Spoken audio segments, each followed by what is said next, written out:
Le 23 juillet a fait basculer la vie de nombreux Grecs. Les images des flammes vont hanter à jamais la mémoire de centaines de personnes, notamment ceux qui ont survécu à ce cauchemar.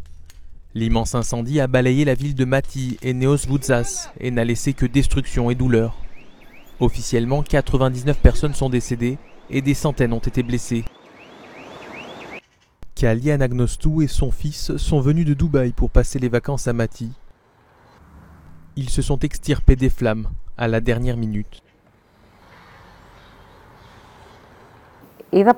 J'ai vu par la fenêtre que les flammes passaient près de notre maison. Nous avons paniqué. Nous avons couru à travers une épaisse fumée. On ne voyait rien. Ce dont je me souviens ensuite, c'est que nous étions dans les rochers et que nous crions. Certains pleuraient, certains sautaient dans la mer malgré les gros rochers qui étaient là. Certains décrivaient comment ils étaient sortis. Il y avait des enfants. Nous étions tous dans de très mauvaises conditions et nous ne savions pas ce qui allait ensuite se passer. Kali est toujours en colère.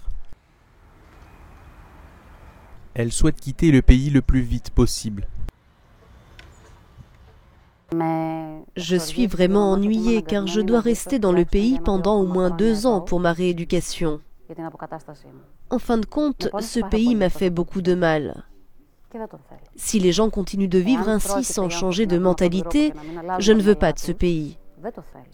Tant de temps a passé et personne n'a encore présenté ses excuses.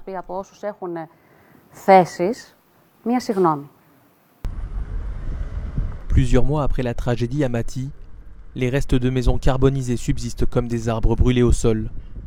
Mais le gouvernement n'a toujours pas clarifié les conditions dans lesquelles les habitants de la région pourront reconstruire leurs maisons.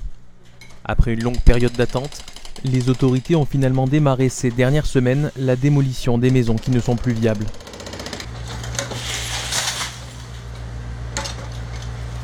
Vassilis Kanellopoulos a vu la démolition de la maison de son enfance, aux côtés de sa famille. Les habitants veulent savoir s'ils auront l'autorisation de réparer les maisons qui peuvent être réparées ou reconstruire les maisons détruites. Pour l'instant, nous ne savons rien. Les gens attendent et attendent et essaient de trouver une solution pour s'en sortir chaque jour. Certains dorment dans des camps, d'autres sont hébergés chez des amis. Beaucoup d'entre eux ne vivent pas dans des conditions humaines. Nous avons l'impression que l'État se désintéresse de nous. C'est une catastrophe naturelle et l'État est absent. Ils veulent que les responsables soient condamnés par la justice.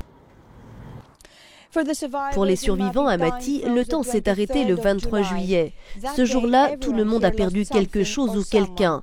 4 mois après, la population se dit outrée par les promesses non tenues. Ils préviennent qu'ils ne resteront plus silencieux. Faye Dulgheri, Mati, Euronews.